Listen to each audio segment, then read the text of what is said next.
Hello MTS aspirants, मेरा नाम है साहिल और मेरा सिलेक्शन एसएससी एमटीएस 2024 में हुआ है। और ये वीडियो होने वाली है एनालिसिस वीडियो इंग्लिश के सेक्शनल मॉक टेस्ट का, जो कि हुआ था अपने डेली टारगेट ग्रुप पे इस संडे को। तो ये एनालिसिस वीडियो कल तक चैनल पे अपलोड हो जाएगी। तो बिना किसी देरी के चलिए हम इंग्लिश के एनालिसिस वीडियो को शुरू करते हैं। तो सबसे पहले और प्लीज़ इग्नोर कीजिएगा, मुझे थोड़ा सा जुकाम है। तो सबसे पहला क्वेश्चन है कि select the incorrectly spelled word. तो इनकरेक्टली स्पेल्ड वर्ड में मैंने आपको बताया था कुछ नहीं करना है। सबसे पहले जो स्पेलिंग याद है वर्ड पढ़ो और उसकी स्पेलिंग खुद से लिख लो। क्वाइट QUITE मैच कर लो, मैच कर रहा है यानी ये स्पेलिंग सही है। फिर उसके बाद आ जाते हैं डिस्गस्ट। डिस्गस्ट की स्पेलिंग क्या है याद है हमें? DIS, dis GUST gust, disgust. Spelling match करिए यानी ये भी सही है। तो ये अपना सही ऑप्शन नहीं है क्योंकि हमें इनकरेक्टली स्पेल्ड ढूंढना है। ये भी पढ़ लेना, करेक्ट या इनकरेक्ट ढूंढना है, वरना गलती हो जाती कभी कभी। सरेंडर की लिखते हैं SURRENDER, सरेंडर। स्पेलिंग मैच करिए बिल्कुल। तो मतलब यही गलत होगा क्योंकि कंसिस्टेंट की स्पेलिंग होती है CON कन, SIS सिस, TENT टेंट, कंसिस्टेंट। ये होती है इसकी स्पेलिंग और यहाँ पे गलत है। तो अपना सही ऑप्शन भी ये वाला होगा। अगले क्वेश्चन पे आते हैं। अब देखो ये फिलअप का क्वेश्चन है और ये फिलअप का क्वेश्चन उतना ज़्यादा कोई टफ नहीं है। इसमें बस सिमिलर टाइप के प्रोनाउंस किए जाने वाले वर्ड हैं बट स्पेलिंग अलग है। जैसे देखो our conducted to get everyone opinion, यानी किसी ने कंडक्ट किया होगा कुछ ताकि लोगों का ओपिनियन पता चले। तो किसने कंडक्ट किया होगा? यानी प्रिंसिपल ने। देखो अब प्रिंसिपल की स्पेलिंग यहाँ में प्रिंसिपल लगेगा, ये वाली स्पेलिंग वाला प्रिंसिपल लगेगा। प्रिंसिपल यानी जो प्रधानाध्यापक होते हैं, ये वाली स्पेलिंग वाले। तो ये नहीं है, ये नहीं है, यानी ये दोनों ऑप्शन होगा। मतलब हमारा ये दोनों ऑप्शन में सही होगा। अब ये जो दूसरी स्पेलिंग है प्रिंसिपल वाली, जिसमें आखिरी में यली आता है, इसका मतलब होता है सिद्धांत यानी थ्योरी। अब तो यहाँ पे तो ये वाला प्रिंसिपल हो जाएगा, ये वाला प्रिंसिपल। अब ये इन दोनों में चेक करना है। तो प्रिंसिपल ने क्या कंडक्ट कराया? पोल। अब पोल की एक इसका ये पोल का मतलब होता है जो मैं हम लोग करते हैं पोल वगैरह, जिसमें वोटिंग करते हैं, हम अपना ओपिनियन शेयर करते हैं। और ये पोल होता है वो जो पोल होता है खंबा टाइप का, ऐसा लंबा बड़ा सा ऊंचा लंबा सा बार रहता है, वो वाला पोल की बात कीजिए। तो हमें यहाँ वोटिंग वाले पोल का ऑप्शन सही रहेगा, यानी सही ऑप्शन है ये वाला प्रिंसिपल और ये वाला पोल। तो ये तो आसान था। अगले क्वेश्चन पे आ जाते हैं। अब ईडियम मीनिंग याद होगी तो आप इस क्वेश्चन को आराम से बना सकते हैं, वैसे भी समझ में भी आ रहा है। अब पीस ऑफ केक, तो पीस ऑफ केक मतलब कोई पीस ऑफ केक मतलब कोई ऐसा काम जो बहुत आसान हो, आसानी से कर सकते हैं। यहाँ पे देखो देखो ईडियम मीनिंग में ना, हाँ, जो वर्ड लिखा रहता है उसका कोई डायरेक्ट मीनिंग नहीं होता। जैसे केक का मतलब ये नहीं कि अब ऑप्शन में a cake, a cake, a slice of cake, ये ऑप्शन तो लगभग ज़्यादातर गलत ही होते हैं क्योंकि ईडियम का कोई डायरेक्ट मतलब नहीं होता, उसका घुमा के मतलब होता है। तो ऐसा तो होगा नहीं कि एक ऐसा केक जो सोल्ड हो एज अ पीस, ये नहीं। A cake that broke into piece नहीं, अ स्लाइस ऑफ केक नहीं, हमेशा इसका उल्टा मीनिंग होगा। तो पीस ऑफ केक का असली मतलब होता है ईजी टू डू और अचीव। तो ये तो आसानी से आप कर सकते हैं अगर आपको याद वगैरह हो तो। अभी हम आ जाते हैं अगले क्वेश्चन पे जो कि है अपना, हाँ, ये क्वेश्चन सेंटेंस इम्प्रूवमेंट का क्वेश्चन है। तो बेसिकली ये डेली लाइफ का एक वर्ड है जो हम यूज करते हैं एंड हम गलत यूज करते हैं। क्योंकि देखो अभी बताता हूँ क्यों। अरुण आस्क स्मिता, इस अरुण ने स्मिता से कहा कि तुम जो कंटेंट है, जो भी कुछ लिखा हुआ है, उसको वर्ड बाय वर्ड कॉपी कर लो।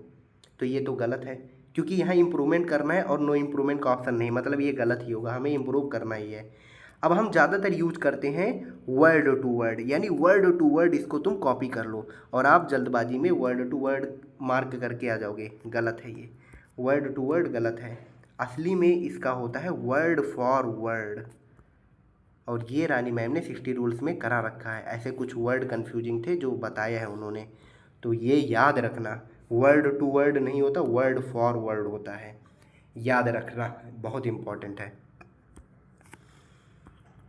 अगला आ जाते हैं हम। तो इसमें हमें ग्रामेटिकल एरर वाला सेंटेंस ढूंढना है। तो देखो सी ऑलवेज ईट्स हेल्दी मील, बिल्कुल सही है। सी के साथ यस या ईएस फॉर्म का वर्ब लगा है यानी सही है, प्रेजेंट इंडेफिनिट का है, सही है। The sun rises in the east, sun singular noun है और उसके साथ वर्ब का यस या ईएस वाला फॉर्म लगा है एंड प्रेजेंट इंडेफिनिट है, ये भी सही है। ही वर्क्स सिंगुलर है एंड वर्ब का यस या ईएस फॉर्म लगा है, तो ये भी सही है। प्रॉब्लम इसमें है क्योंकि देखो वी प्लूरल नाउन है, इसके साथ वर्ब का फर्स्ट फॉर्म लगेगा, ना कि वर्ब का यस या ईएस वाला फॉर्म, ये नहीं लगेगा, वर्ब का फर्स्ट फॉर्म लगेगा। वी वॉचेस नहीं होगा, we watch movie every Friday night, यानी अपना सही ऑप्शन है ये। अगला question, please listen to all, ये तो आसानी से आप कर लोगे। Please listen to all announcement, सारे अनाउंसमेंट को सुनो। कैसे? ध्यान से, अटेंटिवली। हंग्रीली, भूखे होके नहीं, ईजिली, आसानी से, जनरली नहीं। कोई भी अनाउंसमेंट होता है तो हम बोलते हैं केयरफुल, अटेंशन, तो वही मतलब ध्यान से एकदम अटेंशन देके हमें उस अनाउंसमेंट को सुनना है, तो इसमें तो अटेंटिवली हो जाएगा। अब हम आ जाते हैं अगले क्वेश्चन पे। सिनोनिम ऑफ एक्सटेटिक, तो ये वर्ड बहुत रिपीटेड है एंड इसका मतलब होता है एक्सट्रीम हैप्पीनेस, मतलब अति आनंद, बहुत खुशी आपको हो जाए, एक्सट्रीम हैप्पीनेस। ये वर्ड शायद मैंने एक बार और मॉक में दिया था, तो मतलब ये रिपीटेड है इसलिए आता रहता है। तो एक्सटासिक का सिनोनिम होगा हैप्पी। शॉक्ड का मतलब होता है मतलब शॉक हो जाना, एंग्री गुस्सा, इंटरेस्टेड मतलब इंटरेस्ट दिखाना, दिलचस्पी किसी में दिखाना।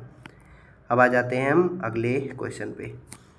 अरुण, हाँ अभी बताता हूँ। Arun his bicycle school every day, Arun हर दिन अपने बाईसाइकिल साइकिल से स्कूल जाता है, तो एवरी डे जैसे वर्ड जो होते हैं इसका मतलब वो काम डेली करता है, और अगर कोई काम हैबिचुअल है जो डेली की जाती है वो काम प्रेजेंट इंडेफिनिट का होता है। आप डेली वॉक पे जाते हैं तो ये आप काम डेली कर रहे हैं, हैबिचुअल है, आपकी हैबिट बन गई है। तो यहाँ पे जैसे मैं कहूँ कि मैं डेली वॉक पे जाता हूँ तो I go to walk every day, ये प्रेजेंट इंडेफिनिट में आ जाएगा। तो उसी तरह अगर अरुण बाइक से डेली स्कूल जाता है तो यहाँ पे राइडिंग तो होगा नहीं क्योंकि इज राइडिंग होता है, डायरेक्ट राइडिंग नहीं होगा। रोड हो सकता है क्योंकि ये पार्ट फॉर्म है, और राइड तो होगा नहीं क्योंकि अरुण सिंगुलर है तो वर्ब का यस या यस फॉर्म लगेगा। अब बचा क्या? या तो रोड होगा तो राइड्स, तो मैंने बताया ना हर दिन हैबिचुअल काम है तो उसके साथ हमेशा प्रेजेंट इंडेफिनिट लगता है, यानी राइड्स होगा ना कि रोड। अब अगला question, the worker had been repairing the mall in town for several days now. अब ये आपको मैं बता देता हूँ, पहली बार देखने में तो सही लग रहा होगा कि वर्कर रिपेयर कर रहे हैं मॉल रोड को, जो टाउन में एक मॉल रोड है उसको कई दिनों से वर्कर लोग रिपेयर कर रहे हैं, तो यहाँ तो सब सही लग रहा है। देखो वर्कर है, एक ही बार टेंस का यूज किया गया वो भी पास्ट में, तो यानी टेंस का एरर भी नहीं दिख रहा है, और वर्कर के साथ हैड बीन लग गया क्योंकि पास्ट परफेक्ट में चाहे सिंगुलर हो या प्लूरल हो दोनों के साथ हैड ही लगता है। Had been repairing and had been की वजह से यहाँ वर्ब का आईएनजी फॉर्म लग गया। The mall road in town for several days now, यानी सब कुछ सही दिख रहा है, लेकिन नहीं, इसमें एक बहुत डीप गलती है जो मैं आपको बताता हूँ। देखो एक चीज़ याद रखना, जब भी पास्ट परफेक्ट कहीं सेंटेंस में यूज होगा तो वहाँ पे एटलीस्ट दो एक्शंस जरूर होंगे। दो एक्शंस मतलब मैं आपको समझाता हूँ, जैसे वहाँ पे ना ऐसा होगा, जैसे मैं एक एग्जांपल देता हूँ, मेरे स्टेशन पहुँचने से पहले ट्रेन जा चुकी थी। यहाँ पे हमेशा मतलब ऐसा कंपाउंड सेंटेंस होगा, सिंगल स्टेटमेंट वाला सेंटेंस नहीं होगा, कंपाउंड सेंटेंस होगा। पास्ट परफेक्ट तभी यूज होता है जब उसमें भी एक पास्ट छिपा हो। जैसे देखो मैंने अभी एग्जांपल दिया ना, मेरे स्टेशन पे पहुंचने से पहले ट्रेन जा चुकी थी, यानी ट्रेन पहले जा चुकी थी, उसके बाद मैं स्टेशन पहुंचा, तो यहाँ पे दो पास्ट की एक्टिविटी है, यानी मैं स्टेशन पे पहुंचा उससे पहले ट्रेन जा चुकी थी। तो यहाँ जहाँ पे दो पास्ट होता है, मैं सिंपल यही समझाना चाहता हूँ, वहाँ पे पास्ट परफेक्ट यूज होता है। पास्ट परफेक्ट कभी अकेले किसी सेंटेंस में यूज नहीं हो सकता, उसकी जगह पे हम प्रेजेंट परफेक्ट यूज करते हैं, क्योंकि प्रेजेंट परफेक्ट पास्ट की एक्टिविटी को प्रेजेंट से जोड़ता है। लेकिन जहाँ पास्ट परफेक्ट यूज होगा वहाँ पे दो पास्ट एक साथ अवेलेबल होंगे। अभी मैंने एग्जांपल भी दिया, मेरे स्टेशन पे पहुँचने से पहले ट्रेन जा चुकी थी। अगर मैं सिंपली ये बोलूँ कि ट्रेन जा चुकी है, तब वहाँ हम पास्ट परफेक्ट नहीं लगा सकते, तब हम वहाँ प्रेजेंट परफेक्ट लगाएंगे। लेकिन मेरी स्टेशन से पहुँचने से पहले ट्रेन जा चुकी है, अब यहाँ दो पास्ट हो गया, तब एक पास्ट को हम पास्ट परफेक्ट रखेंगे और एक को सिंपल पास्ट रखेंगे। अब हम किसको पास्ट परफेक्ट और किसको सिंपल पास्ट रखेंगे ये भी बता देता हूँ। देखो मेरे पहुंचने से पहले ट्रेन जा चुकी थी, तो पहले क्या गई? ट्रेन, यानी ट्रेन पहले गई, ये पहले पास्ट है, ये पास्ट का भी पास्ट है, तो द ट्रेन हैड लेफ्ट, इसके साथ पास्ट परफेक्ट लगेगा, before I arrived at the station. अब मैं स्टेशन पे बाद में पहुंचा, तो और इससे पहले ट्रेन जा चुकी थी, तो the train had arrived before I reach the station. तो जो पहले पास्ट का एक्शन है उसके साथ पास्ट परफेक्ट, जो बाद में पास्ट का एक्शन हुआ उसके साथ सिंपल पास्ट लगेगा। ये वाला कंसेप्ट नहीं समझ में आया तो एक बार आप वीडियो को दोबारा पीछे करके इसको सुन लो, क्योंकि ये इंपॉर्टेंट है एंड ये रानी मैम ने 60 रूल में भी करा रखा है। तो इसीलिए यहाँ पे एक ही पास्ट का एक्शन दिया गया है, दो पास्ट का एक्शन नहीं दिया है, इसीलिए यहाँ पास्ट परफेक्ट नहीं होगा, प्रेजेंट परफेक्ट होगा, क्योंकि प्रेजेंट परफेक्ट पास्ट के एक्शंस को प्रेजेंट के एक्शन से जोड़ता है। तो वर्कर बहुत दिनों से मॉल रोड को रिपेयर कर रहे थे, तो workers have been repairing mall road off in town for several days, ये होगा। दोबारा रिपीट कर लेना, इम्पॉर्टेंट है ये कंसेप्ट। अब आ जाते हैं, cultural heritage is the life blood of any and serve as a link between generation. तो जो कल्चरल हेरिटेज है वो क्या करता है? तो cultural heritage is the life blood of any, जो कल्चरल मतलब देखो, हम जिस फैमिली में रहते हैं हमारी फैमिली में कोई कल्चर होगा, तो वो जो कल्चरल हेरिटेज है वो किसी भी मतलब एक जो हमारा कल्चर होता है, जो उसका एक पिछले समय से चली आई कोई हमारा मतलब रीति रिवाज होता है, वो सर्व करता है as a link between generations. जैसे आपके पापा कोई स्पेशल काम करते होंगे, कोई ऐसा कल्चरल काम, तो आपको भी वो कल्चरल काम सिखाएंगे, तो आप दोनों कनेक्टेड रहते हैं कल्चरल हेरिटेज की वजह से। तो कल्चरल हेरिटेज किसी भी सिविलाइजेशन का लाइफ ब्लड है, यानी किसी भी सिविलाइजेशन में, सभ्यता में बहुत ज़रूरी है। अगर किसी भी सिविलाइजेशन में एक कल्चर नहीं होता तो सिविलाइजेशन विलुप्त हो जाती है एक टाइम के बाद। तो मतलब यहाँ थोड़ा सा दिमाग लगाने वाला था, बट इतना सोचना भी नहीं था, आप आराम से कर सकते हो, क्योंकि culture heritage is the life blood of any believe नहीं, लेथार्जी मतलब थका हुआ नहीं, किसी भी सिविलाइजेशन, क्योंकि ऐसा भारी भारी वर्ड यूज किए जा रहे हैं तो सिविलाइजेशन ही होगा यहाँ पे। सिंपल कॉमन सेंस भी आप लगा सकते हैं यहाँ पे। बाकी neither Smith nor Rose were in the classroom. अब मैं बताता हूँ नीदर नॉर, थोड़ा टाइम लगेगा बट आज सिखा के, मतलब आज थोड़ा डिटेल में कंसेप्ट है कुछ, तो सिखा के जाऊंगा अच्छे से, टाइम लगे ठीक है लेकिन अच्छे से बता के जाऊंगा। तो देखो नीदर नॉर या ईदर और, इस केस में नीदर के बाद जो सब्जेक्ट आता है उस पर फोकस मत करो, जो नॉर के बाद सब्जेक्ट आएगा हमें उस पर फोकस करना है। किस लिए करना है अभी बताता हूँ। नीदर के बाद सब्जेक्ट हमें उस पर फोकस नहीं करना है, नॉर के बाद वाले सब्जेक्ट पे हमें फोकस करना है, और ईदर के बाद वाले सब्जेक्ट पे फोकस नहीं करना, और के बाद वाले पे फोकस पे मतलब सब्जेक्ट पे फोकस करना है। क्यों? क्योंकि ये वाला जो सब्जेक्ट है ये डिसाइड करेगा कि आगे कौन सा वर्ब होगा। यहाँ पे रूल ऑफ प्रॉक्सिमिटी लगता है, वर्ब के पास जो सबसे पास वाला सब्जेक्ट रहेगा वो डिसाइड करेगा कि वर्ब किस फॉर्म में होगा, समझे? तो यहाँ पे स्मिथ के हिसाब से नहीं, रोज के हिसाब से। किसके हिसाब से? रोज के हिसाब से डिसाइड होगा कि यहाँ पे कौन सा वर्ब होगा। तो रोज तो सिंगुलर नाउन है, यानी यहाँ पे वर्ब वर नहीं होगा, वाज होगा।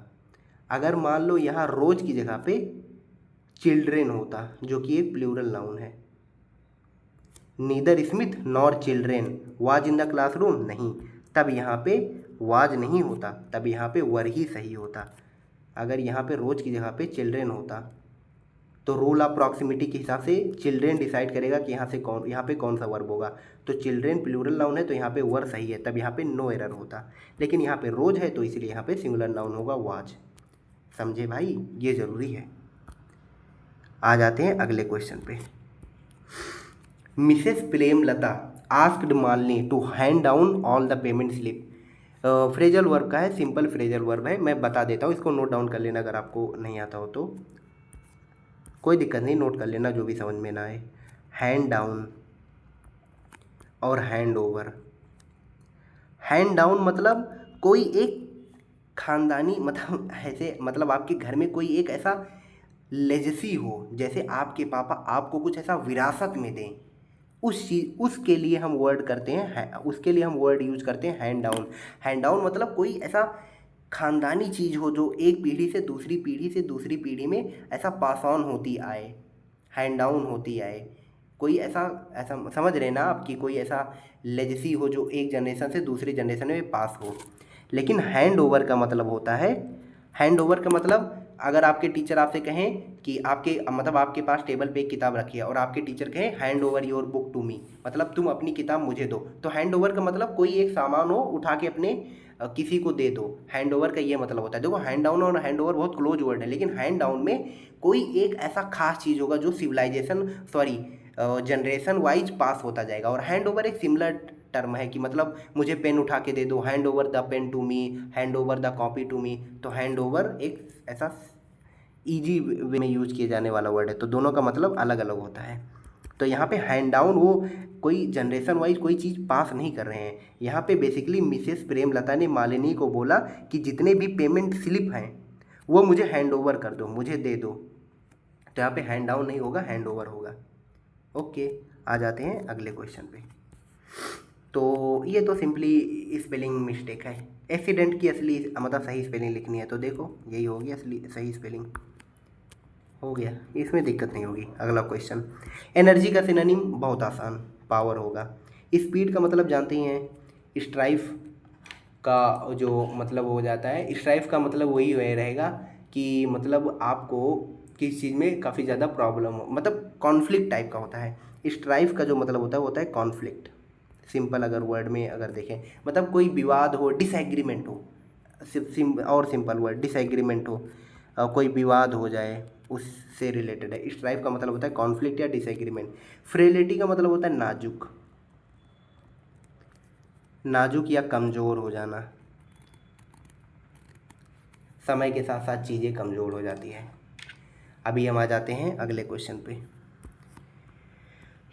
हाँ, यहाँ पे एक और कुछ चीज़ें हैं जो आपको याद करानी है, वैसे मैम ने कराया होगा, और अगर आपको ये नया लगे तो याद रख लेना, नोट डाउन कर लेना। ही इज, अब देखो कंजक्शन ना अपने साथ हमेशा एक सफिक्स लेके चलता है, मतलब कंजक्शन में ना ऐसे सबका पेयर बना हुआ होता है। जैसे देखो टू टू का एक पेयर है, टू टू, सो के साथ हमेशा दैट ही लगता है, सच के साथ हमेशा दैट ही लगता है। ये मैं क्या बोल रहा हूँ, देखो भाई, he is tired to finish his homework, देखो यहाँ टू है, और ये मतलब याद कर लो भाई, ये इसके साथ यही यूज होता है। He is too tired to finish his homework, वो इतना थक चुका था कि वो अपना काम पूरा नहीं कर सकता।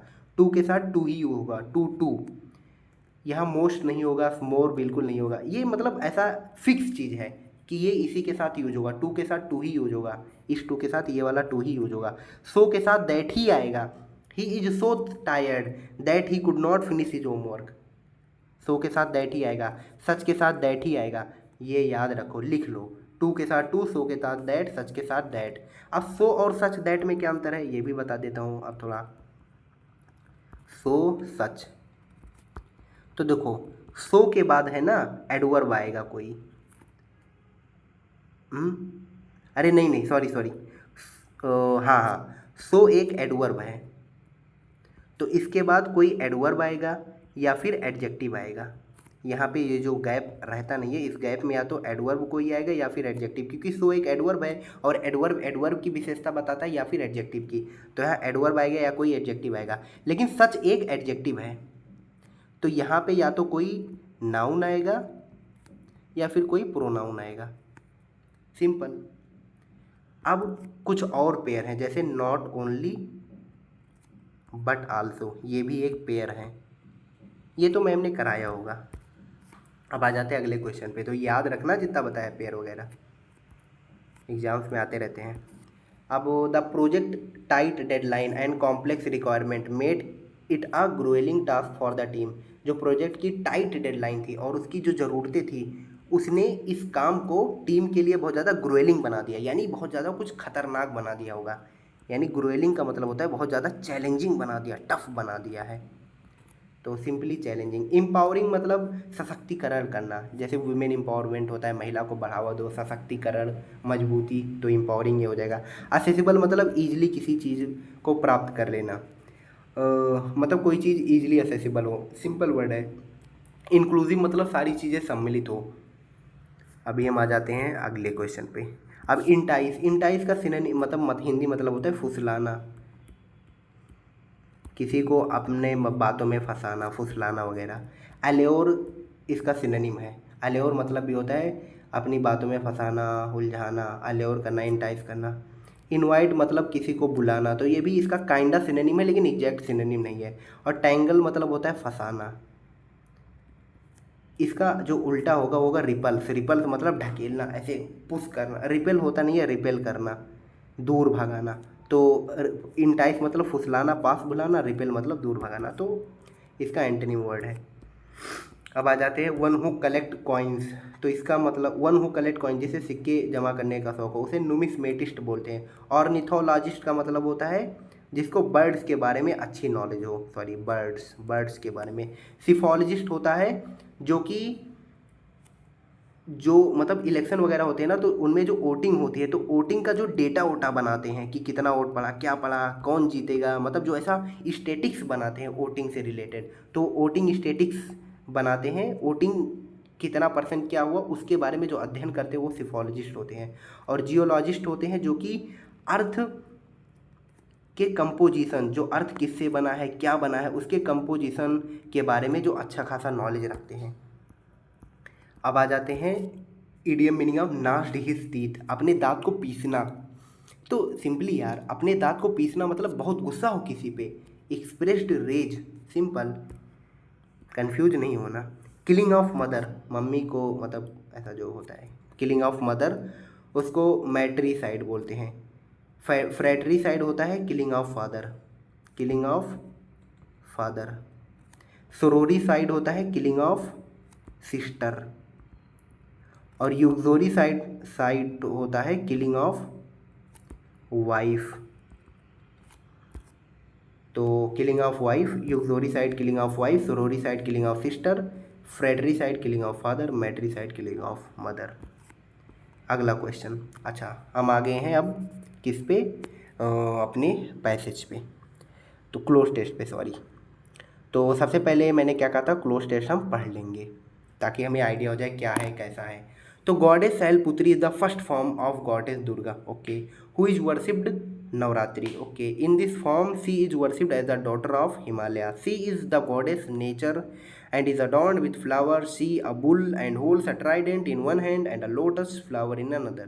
During Navratri, 9 different forms of Durga are worshipped. Durga is a deity who is also known as Adi Shakti, the energy that manifested to create the universe. Okay. कुछ मतलब काफ़ी अच्छे, मतलब समझ में ये आ गया कि पैराग्राफ किससे रिलेटेड है। गॉडेस दुर्गा जी से रिलेटेड पैराग्राफ है। तो हम पहले क्वेश्चन से शुरू करते हैं। Goddess Shailputri, okay, is the first form of goddess Durga, ठीक है। हु इज वर्शिप्ड नवरात्रि, यानी शैलपुत्री जो गॉडेस हैं उनकी पूजा की जाती है नवरात्रि, तो नवरात्रि के दौरान उनकी पूजा की जाती है। सिंपल, यहाँ पे आप एक एक वर्ड भर के भी समझ जाएंगे कि पूजा कब की जाएगी, नवरात्रि के टाइम पे ही ना। तो who is worshipped during Navratri. अब हम आ जाएंगे अगले क्वेश्चन पे। हाँ,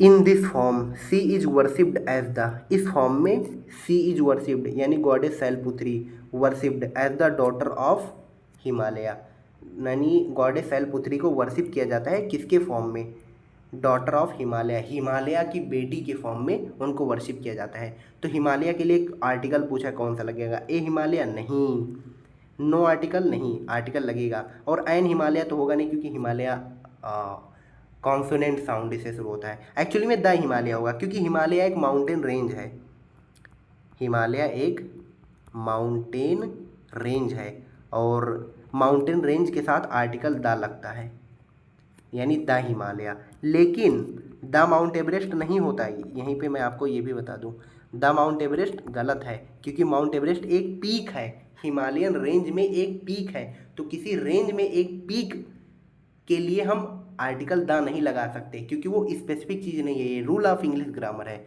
इसलिए माउंट एवरेस्ट एक पीक है और कभी भी एक पीक के लिए हम आर्टिकल द नहीं लगाते, गलत। लेकिन हिमालय एक पर्वत श्रृंखला है, माउंटेन रेंज है, तो इसके लिए हम द हिमालय लगाएंगे। तो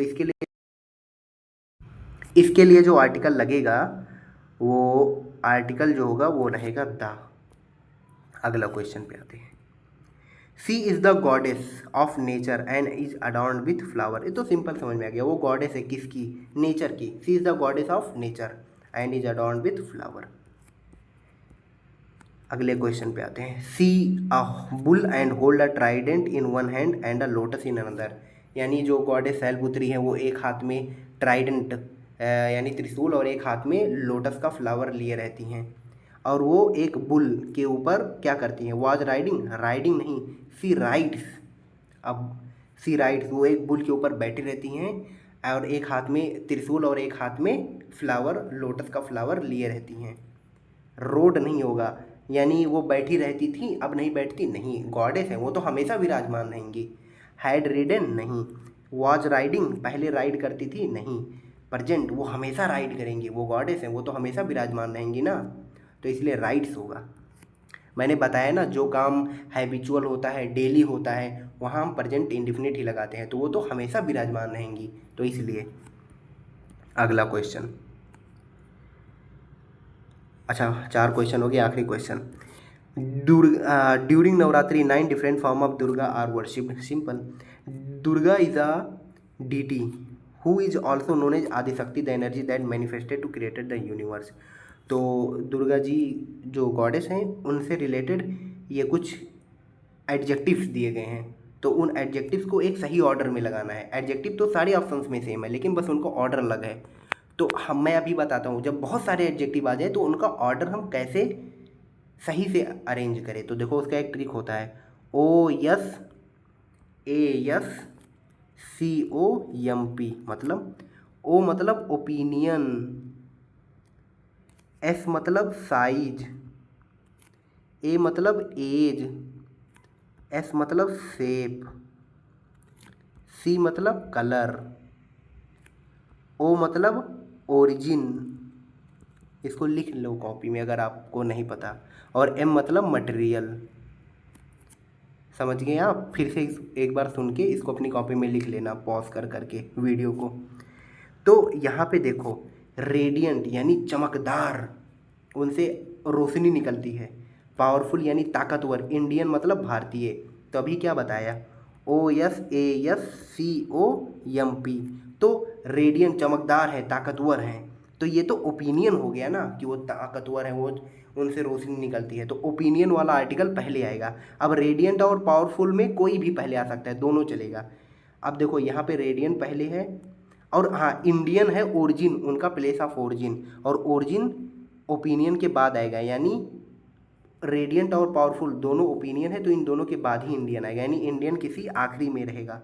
तो यहाँ पे सिर्फ है, बाकी सब में देखो पावरफुल रेडियंट है, तो ये पॉसिबल ही नहीं है कि ओरिजिन कभी भी ओपिनियन से पहले आए।